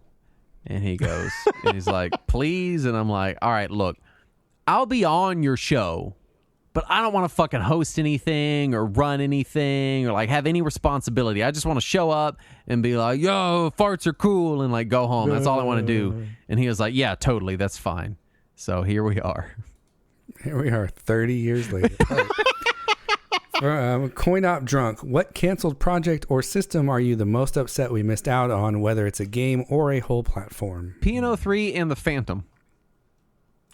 We got Piano 3. I've got Did it we? in the other room. Yeah. Oh, yeah. It's not a good game. How do I keep thinking it was canceled? StarCraft Ghost is one. That's what I was thinking about. upset about. StarCraft Ghost. Nice. Also, Mega Man Mania on GBA, I'm still upset about. Oh, what was that one? Mega Man World or whatever that was going to be on 3DS? Oh, yeah, yeah. Yeah, I'm upset about that one too. There was a few of them that I was upset when they got canceled. But those are the ones that immediately come to my mind. Why do I keep thinking Piano 3 got fucking canceled? I don't know. All the time I think that. It's not even a good game, but yeah, I've got it. It's in the other room. It's on GameCube. All right. Born Supremacy again. If you could go back in time, what game would you love to gather all your old friends into the same room and play once more? Why was that experience so fun? I don't know. Probably Halo. I didn't grow up playing games with friends. I didn't have a lot of friends like before I was a teenager, and then even when I was a teenager, I only had a few. But Halo was a game I did get to play with my friends, and there's a lot of good memories there. For me, it's either Street Fighter Alpha 2 or Bomberman, because we that was the big multiplayer games that me and my friends and my family played a lot of back in the day. So it's one of those. All right. IR Monkey. Sorry, I just got that. I have faint memories of old DOS games that I loved but can no longer place as to what they were or misremember what they were. Do you all have such memories? Oh, yeah. There's a subreddit called Tip of My Joystick. Yes. Which will help you find those. For me, it's not. So there was an educational game on the PCs at my elementary school that I used to play. That the music for it has been stuck in my head for decades. I have no idea what it's called, who produced it, what it even really looks like, except for they were anthropomorphic mathematical symbols. Yeah. And I will never ever find it. I have a game that my grandma's laundromat had in their little mini arcade growing up, and you played as two zombies. Zombie game. Yeah. Yes, and there was like a beat 'em up, and you wore like red and blue double dragon style clothing, and I have still no fucking idea. No idea. All right. Micah J says, Saturn, if you were able to play as Justin in a video game, what kind of video game would it be, and what would his character be like? Justin, same question. But Saturn. I think Saturn would be the merchant character from Dragon Quest. Which one was that? 4. So 4? Yeah. Yeah. Oh, man. He'd That'd be the so great. Merchant from Dragon Quest 4. I would absolutely be the merchant from Dragon Quest 4. I don't know which character Justin would be, but he would be very vocal. I'm not even saying dialogue heavy. I'm just saying that people are going to hear him. Yeah. Yeah. I'd be like the port of Link to the Past where they made Link shout all the time. Yeah. Oh, yeah, it'd be GBA Link. Yeah. He'd be Toad from Mario Advance. Playing Kick-Ass. Have you ever considered making a game? Yeah, I dabbled in RPG Maker back in like 2000, 2001, and I learned that I'm bad at it. I took a game design course in college for a brief period. It was what I wanted to do. And then I realized how vicious the game industry was. And this is in like 2009. Right. And was like, it was already pretty vicious then. Yeah, I was like, not for me. Not happening. Yeah. All right. Nico says, in terms of game design and how it has changed over time, which retro consoles, handhelds, PC game libraries do you think is interesting to explore? Any of the 8-bit or 16-bit stuff. Yeah. I would say that the late 90s era, the PlayStation and 64 era, I think that's fueled entirely by nostalgia, And so people who are not as nostalgic for that are going to have a harder time finding the games that hold up well. Yeah, we've talked about it before. 8 and 16-bit stuff. Something about that representation being just abstract enough that it's kind of universally recognizable a lot of the time. Yeah. And so that helps a lot for sure. Yeah. So yeah, I'd probably agree with that. That's where we spend a lot of our time on the show anyway. Is 8 and 16-bit eras. Oh, I remembered another canceled game that I'm still upset about is the N64 version of Mother 3. You know what canceled game I'm upset about? Duke Nukem Forever. Man, I thought for sure you were going to say Patreon. No, we're going to try to get through them. I'm trying. We're pushing. Okay. From Saracen, Luke. Yeah. What exactly did you first get into? How exactly did you first get into tabletop RPGs? It was 2001-ish, maybe 2000, and I had read. Oh God, so there's this hate monger named Jack Chick, and he makes these little hateful asshole bigot comics called Chick Tracts, and they were distributed. The whole thing is he's like this hyper religious dude, but like super hardcore fundamentalist, where he's like, people of different skin colors are bad, and you're like, oh my God, dude, fucking chill out. And he made a famous chick tract called Dark Dungeons, and it was about this girl named Debbie who had a character named Elfstar who joins this D&D game, and then afterward they're like, now you can join our real Satanist cult. And then at the end of it, like, Debbie kills herself because Elfstar died. Oh my God. And the whole thing is he's like, D&D players are Satanists and they'll cause you to commit suicide and you'll go to hell. But it was so radical that I was like, D&D sounds awesome. So I went like Debbie. I went on this book website called Amazon, and they sold the D&D starter set, and I had my mom put her credit card in the internet, and they mailed it to me. It took like 6 weeks. And so that's Jack Chick got me into D&D. Please don't look up any of his chick tracks. They're all extremely hateful and racist and horrible, like very like cartoon, like old-timey racist kind of shit. But if you can find the Dark Dungeons chick tract, it's kind of a trip. It was kind of a trip to read, so I would recommend that. Also, there's a indie student film where people made a film version of Dark Dungeons, which you can buy for like $5 on their website. We watched it at the convention this year. It's pretty funny. So, nice. Oh, that's funny. Yeah. Luke also asked, "What are your top 3 TurboGrafx PC Engine games?" Ys 1 and 2, and that's one game, by the way, because it's on one disc. And then probably Dracula X and Blazing Lasers. It seems boring, but I think that's the correct answers. Blazing Lasers, Star Parodier, and Godzilla for me. I don't know. No bonk for either of you, huh? I don't know. I like Rondo, but I don't know. But no bonk. Bonk is fun, but it's not nearly top tier for the TurboGrafx. Yeah. I don't know anything about it other than he was on the commercials. All right. Cool Hand Stan Man says, favorite oh shit moments in gaming. Can you think of any times where there was like a huge leap forward in game design graphics that really blew your minds? Every generation, I'm like, whoa. Basically up to Xbox One. Since then, I've been like, that looks okay. First time I saw Sonic Advance, or not Sonic Advance, Sonic Adventure. First time I saw Sonic Adventure on a Dreamcast at a store, I was like, holy shit, this is like real life. We can't get better than this. This is the best graphics we'll ever get, and I was right. Because it's never gotten better than Sonic Adventure 1. That was the point where it really felt like it had crossed over from like dinky Lego polygon block people to like, I could tell what this is meant to be without having to use my imagination. And it was pretty crazy. There in PS2 launch, there was a game where it was a racing game, and you were like people with wheels for hands and feet. Kinetics, something like that. Yeah, you were wheelers from Return to Oz, and I saw that on display in a Walmart, and I was like, holy fuck, Kinetica. That's the name. Yeah, it's not a good looking game, but no, I was like 11, so blew my fucking mind. Yeah. All right. Evie says, what's your favorite plot twist or major character death in any game ever? Last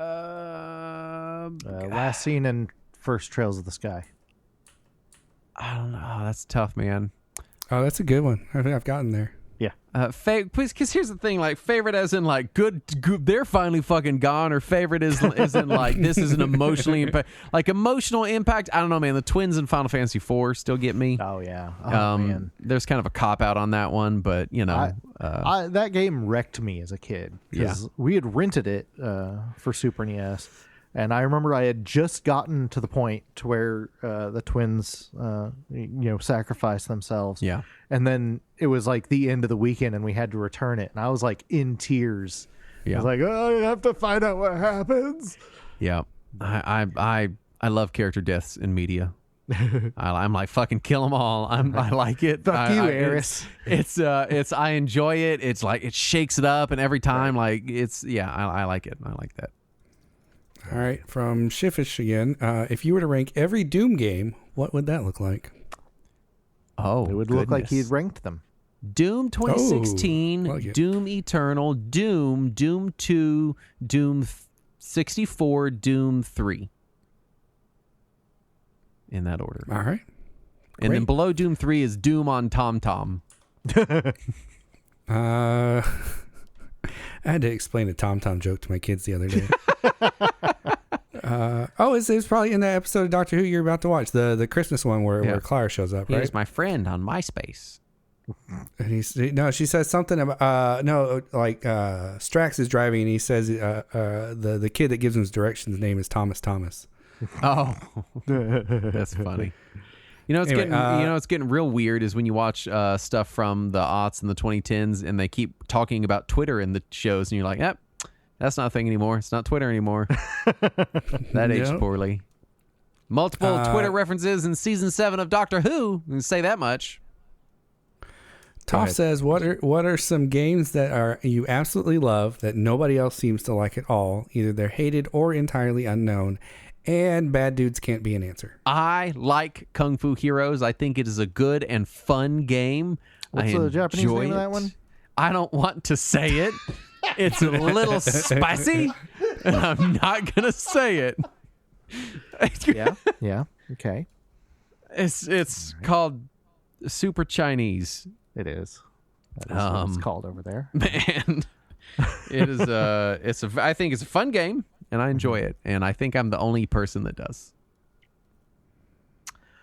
Saturn. I'm gonna go with a weird PS2 game called Magic Pendule, where you draw little monsters and you make them fight each other. It's not a well-made game, and it's not a good game, but I made so many dick monsters. All right. Eric says, I have a simple one, but pretty straightforward. What kind of music are you guys into, and in what way has it impacted or influenced your lives, if at all? In 4th grade, I got Daft Punk's Discovery album, and it blew my fucking mind. I mean, blew my mind. So I listened to a lot of, just kind of general electronic music, and then in high school, I got really, really heavy into punk rock. And then as an adult, I listened to a lot of punk rock, a lot of metal. I listen to a lot of hip hop now, which I never did growing up. Hip hop, rap. Yeah. I don't really listen to a lot of pop music. Some like 80s pop I listen to. I like that. 90s alternative.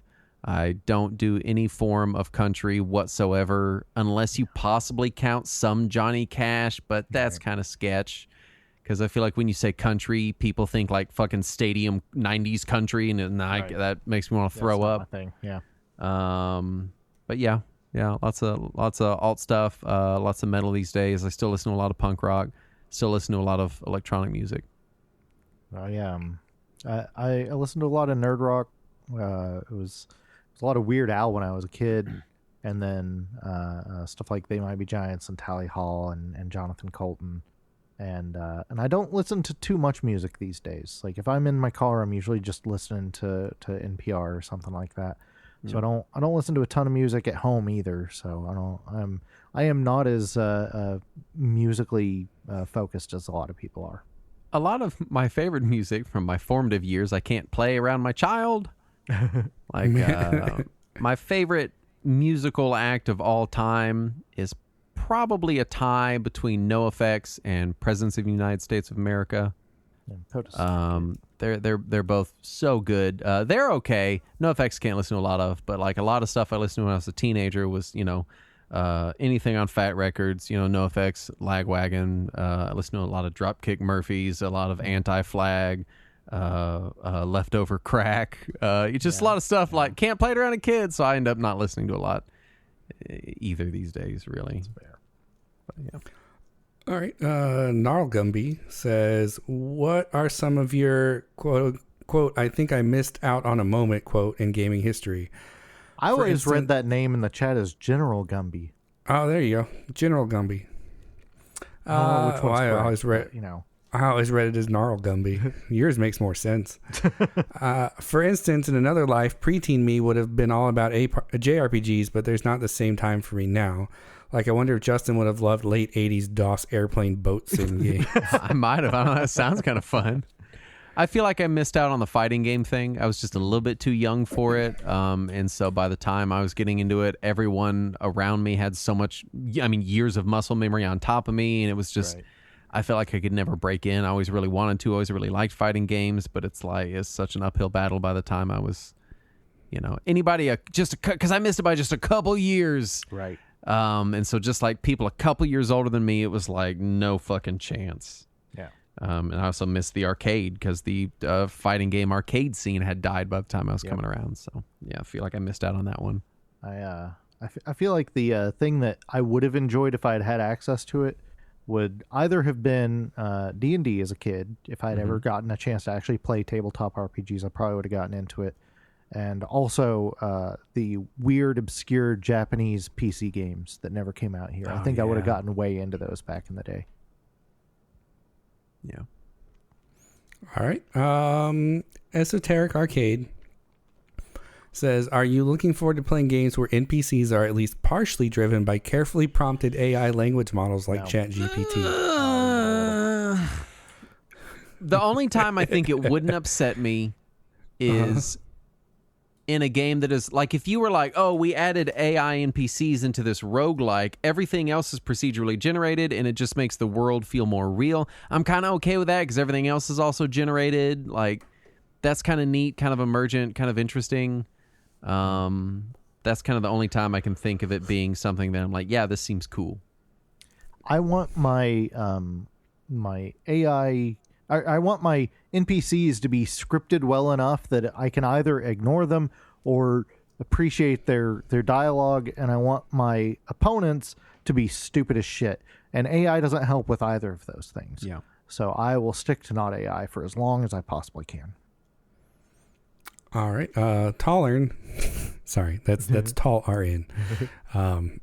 He's a tall nurse, I believe. We discussed this at some point in the Discord. Yeah. I just like thinking of him as a Tallern. Tallern over there. That's a country joke. If you could have been part of a development team for a game, what game would it have been? Same question for system or handheld. I don't know that I want to be on a development team. Right? It sounds kind of awful, if I'm being honest. I would have liked to have hung out in the room while they were developing Silent Hill, just to figure out what exactly the fuck they were talking about with some of that. Because I'm pretty sure they have no idea. I want to have been in the room when Miyamoto was pitching Pikmin. I want to fucking be there when he's like, what if you got like little bug vegetable guys and they fucking like, they kill other bug vegetables and they carry flower pellets to make more of them. And you're like a spaceman and you only got 30 days or you die. Like, also, I want to see that. If I'm given enough popcorn and chocolate, I'd like to hang out in the room while the guys are developing Star Fox and Miyamoto just comes in and chain smokes and talks about trees. I'm okay with that. Yeah. I'd watch that. Yeah. Retro Andy says, how many ways to play games is too many? Even though I already have a bunch of ways to play old games, I still look into newer methods of playing the same games. So here's the thing, because I have a bit of a shopping problem. I'm always looking to buy new things that I may or may not use. If you think you'll use them and they will open up new options, then none. There are none too many ways to play video games. If you're just buying it because you're like, hey, this flashy new Chinese emulation device came out, but I already have one that's functionally identical, maybe maybe you're just shopping to shop, Yeah, as long as you are still enjoying it and you are not hurting financially, it's fine. Yeah. Okay, Raul Radio says a lot of stuff. Sorry. New listener here, so I'm sorry if you guys have covered this previously, but I'm curious, what's the worst physical game in your collection that you've purchased or received as a child? Worst is in least fun, or worst is in worst condition?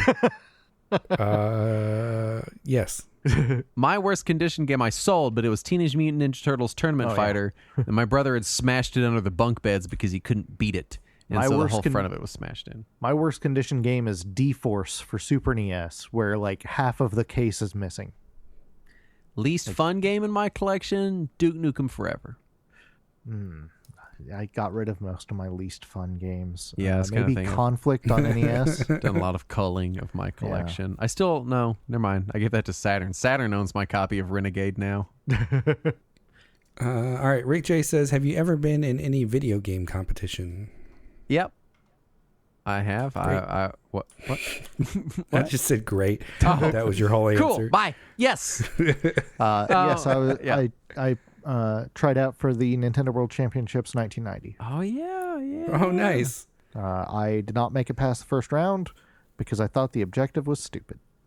I was in a Halo 2 esports thing that was community run at a local community center when I was a teenager. It was pretty fun night. I did terrible, but it was a fun night. Yeah, we went to the I think it was at Fair Park in Dallas when it hit Texas, and so we went there and we got to see a bunch of games before they came out. That was neat. They had Mega Man 3 and Castlevania 3 and stuff like that, or maybe it was Mega Man 4. I don't remember.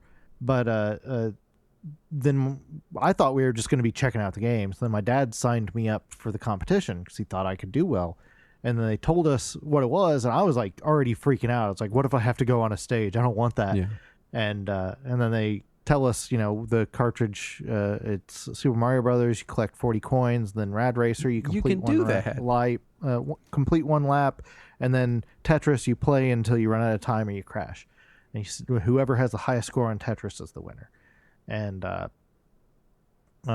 I heard all this, and I was like, I don't want to collect coins. Coins is stupid. I'm just going to see how far I can get in Mario without getting 40 coins.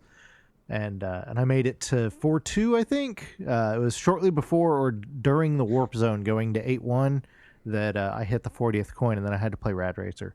And then I ran out of time during Rad Racer because I fucked off too much in Mario. Yeah. All right.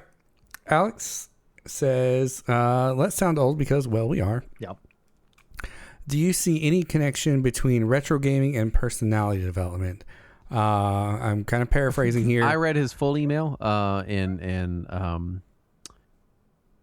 I will say that the gist of the email was, and I'm not trying to put words in anyone's mouth, it was a little bit in the vein of like, hey, do you feel like younger generations, because things are so immediate, so accessible, so fast, so easy, maybe have less attention span, less dedication, slightly different developmental styles than we did because things were harder for us and more difficult, harder to obtain, harder games to play, less options. And no, in my experience as the owner of a human child, again, not the right phrase. Kids still have that where they will just beat their head against some random thing, but they get a wider selection of things to choose from now. Like my kid's never going to sit down and fucking hammer away at Super Mario Brothers on NES until she beats it. She doesn't have the dedication, but she'll sit down and hammer away at some other thing that she's decided that that's what it is. So it's the same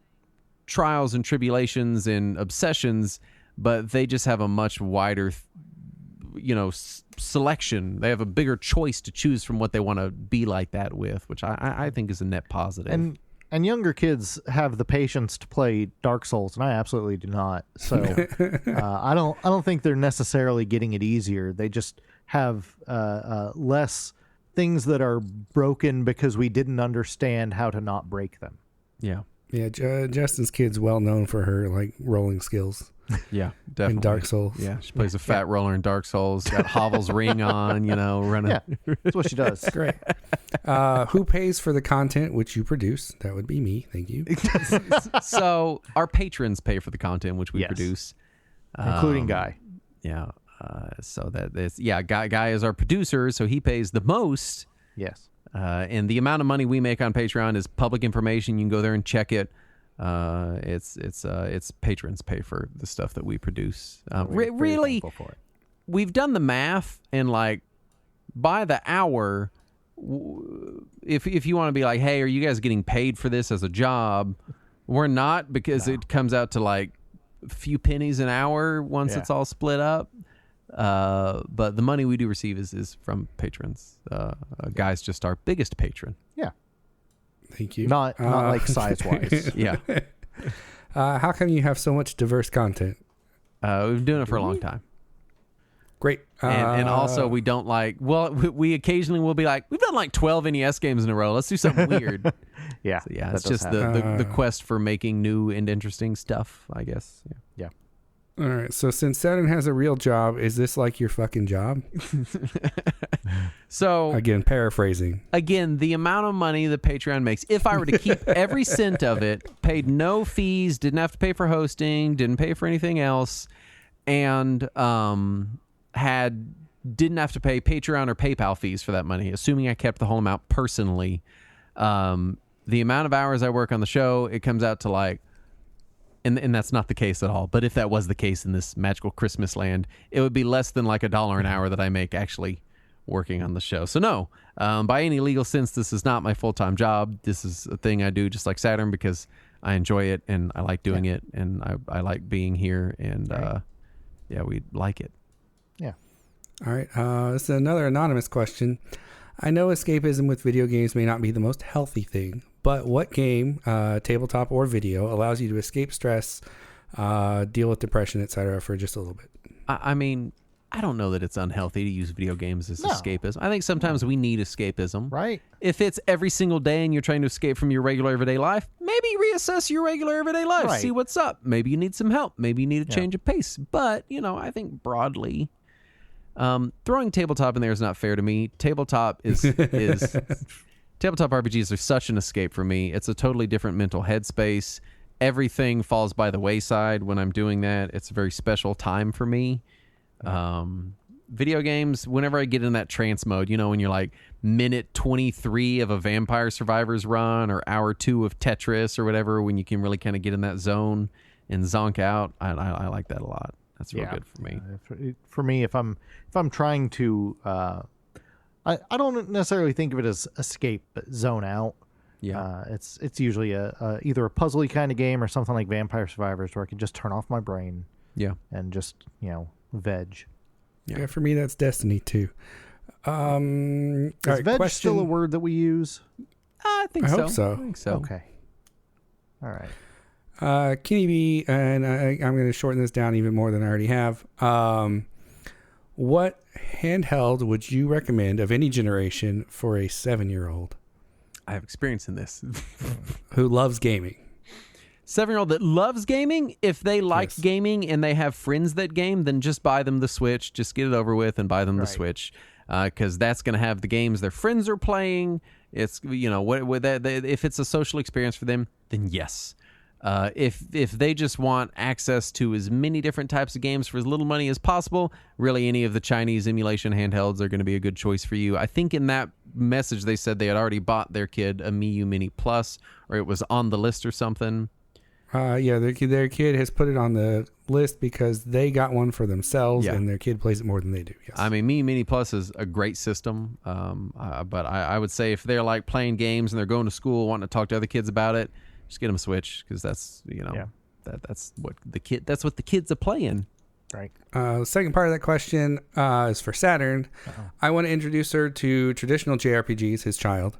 And I tried to get her into Pokemon to only moderate success. What other RPGs do you think would be engaging for a 7-year-old? 7's just young for Pokemon. Yeah, it really is. If you're not clicking with Pokemon, you're probably not going to click with much at that age. You might just need to give her a couple of years and then let her try again. What I would say is you might try this, because I've done this, and this is another upside of the Miyoo Mini Plus, is turn a JRPG on, show them how to play it, and then turn on cheats so that they're invincible and can't die. My kid has a lot of fun just running around, running into monsters, hitting the fight button, watching them kill them, and you know, like I think there's this kind of piggybacking on the earlier email. There's this kind of undercurrent in retro gaming sometimes of like the kids need to suffer like we did. G did. Yeah, like they need to suffer like G did. They need to have a hard time with it. They needed to be tough, and it wasn't that for us. We had Game Genies. We had gaming magazines full of cheats. We did every glitch and workaround and weird dupe trick that we could fucking find. Every infinite one-up trick. And if it makes them have fun, turn on the cheats. Let them run around. Even if it's just getting them in the vibe of like, I'm in a menu picking a thing, doing turn-based stuff, then they'll probably enjoy that. Right. All right. Last non-gaming question from, I have no idea how to pronounce this, but it's from the Patreon feed. Yes. Like Kai Ov Lingvar. I'm sure I butchered that. I apologize. After so many years, what makes you look forward to recording sessions now? As in, what is your motivation to keep being awesome for us? It's just fun. Yeah. I am just this is my primary socialization with people outside of work is when we record the show, because I hardly ever see anybody in person these days. So this is my socialization. It's when I get to hang out with my friends and bullshit for a while. Yeah, I think it's the same. You know, I mean, I'm not going to lie and say that there's, you know, sometimes there's weeks where you're just like, man, it was a slog getting here. Right. But then once we start going on the show, it's always fun. Yeah. Like sometimes the lead up to making sure we have the content, making sure we have the notes, making sure I've played enough of the game, making sure we covered all our bases, formatting everything, scheduling everyone. It's a pain. Yeah. But then once we sit down in front of the mic, it's just fun to hang out and talk and get to critique things. And you know, that's like, if it wasn't fun, we wouldn't be doing it, because ain't nobody making a killing here. Especially since we give all of our commissions to Guy. There you go. Yeah. Well, no, Guy's the only person here making negative money. Yeah, right. Costs him money. Yeah. Jerbear66 says, "Hey guys, I've been listening to the show for years now. My question to you guys is, have you fully played the Mario and Luigi series? If not, what reasons pushed you away from it?" I played most of the first game and just kind of fell off of it. I didn't think it was bad. It was just not my thing. And I just kind of lost interest part of the way through. It just kind of felt slow and didn't keep me. So I just haven't gotten around to the others yet. I've not loved any of the Mario RPG games so far. I've played Mario RPG, I've played Mario and Luigi, and I've played the Paper Marios, and I've just never loved them. I'm also kind of a very boring vanilla fantasy junkie. Like, I just like the classic, like, swords and fireballs and dragons and stuff. And so whenever an RPG is not in that setting, you got to be real good to hook me. And so I just kind of, the Mario universe is not that super interesting to me for 30 plus hours, you know. I like the goofy, the way that they make the Mario universe over the top in those games, where they try to make it like it's a real world, even though it's obviously mostly phoned in. Yeah. I'm a fan of that. It's just the gameplay itself feels a little too simplistic for me. I like it. I just don't like it enough to put in the requisite hours. You know what I mean? I'm like, that's cool, that's cute, that's funny. But then I'm like, yeah, I'm going to go play something else. Right. Guy, how many more do we have? 1, 2, 3, 4, 5. Oof. 5 total? Yes. All right. This might be our longest episode we've ever done. We're at over 2 hours. Let's fire through it. We can do 5. Yeah. All right, Tice Van rules. Can you do a breakdown of the best ways to emulate Atari, all the Ataris, NES, Famicom, Master System, Genesis, SNES in one place? Any computer from the last 10 years running RetroArch, yes. Yeah. Yes. Buy a used, cheapo, old Dell Optiplex or whatever, your friend's old fucking laptop, that old computer you got in the other room. Yep. Learn RetroArch. It's a little complicated. It'll take you a few YouTube videos, but once you get there, bam, you're done. Super easy, yeah, once you get there. From a Marlian, what are your first experiences with emulation? What was the first games you played with it? Oh God, I don't even know. Something on MAME. This would have been mid 90s, I had heard that there was a PC port of Castlevania, and I was trying to find it through totally legal methods on early AOL, and instead of finding that, I found the ROM file, and then I needed to find a way to make that work, and I tried this weird NES emulator for DOS, and it didn't work right, and then I tried some pirated copy of iNES, and that didn't work right, and then eventually Nesticle came around a couple of years later, and I was able to get that to work, and I was so excited. Then I had to emulate everything as quickly as I could, so it would have been like 97, 98, I guess. MAME 2003 on my HP laptop, and I was playing Star Wars Arcade. Yeah. That's a choice. All right. Is She True says, if you could be anyone PC or NPC from any game, who would you be? Oh, man. The merchant from Dragon Quest IV. We covered this. Oh, that's tough, man. I kind of want to be the Overlord from What Did I Do to Deserve This, My Lord? You get to build your cool little slime dungeon. Cool. All right. McFlurry says, do either of you use CRTs for gaming anymore? Occasionally, I do still maintain one CRT. It's an old RCA with a VCR built in. It's junky. It only has composite, and that's just the way I like it. And I play my VHS tapes, and I have a RetroPie hooked up to it, running a special CRT 240p version of RetroPie, and I will occasionally play stuff on there. Yeah, the most recent was our the pinball games we did. The the Alien Crush and stuff. Yeah, the Crush pinball games. I played a bunch of those on CRT. I still have my TurboGrafx and my Super NES plugged into the PVM that I got from Justin, and I'll occasionally play those. But to be honest, most of the time I'll just emulate because it's easier. Yeah. I mean, really, I'm emulating too. I'm just on a CRT. True. All right, final question, and it's the last question because it's my favorite question. Oh. From Gwen S. Hey, Justin and Saturn. Happy summer, boys. Been listening for a long time and love how Justin will apply his obsessive tendencies towards anything, including food. We'll do that, yeah. Over the pandemic, I got into baking like lots of kids did, and I always enjoyed when you talked about how you would focus on one thing for like a week until your wife hit the brakes and wants anything else. It's oddly sweet. So I just need to know if she's going to help you eat your PC Engine or if you're going to do that on your own.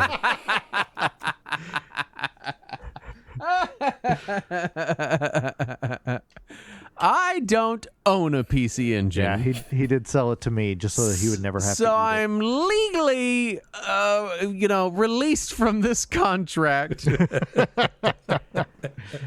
Yeah. Fucking Konami. They fucked me every way they could.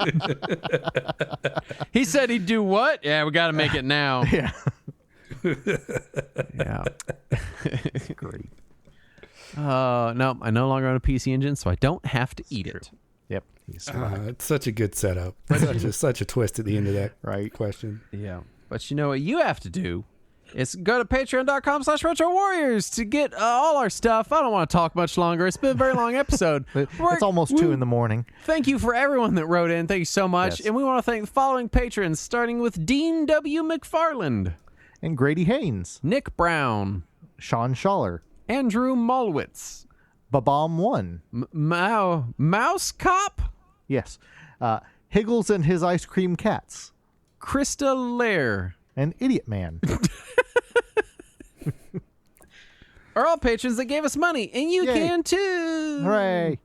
Thank you so much If for you listening. listen to this many hours of us, you might already be doing so. My watch died.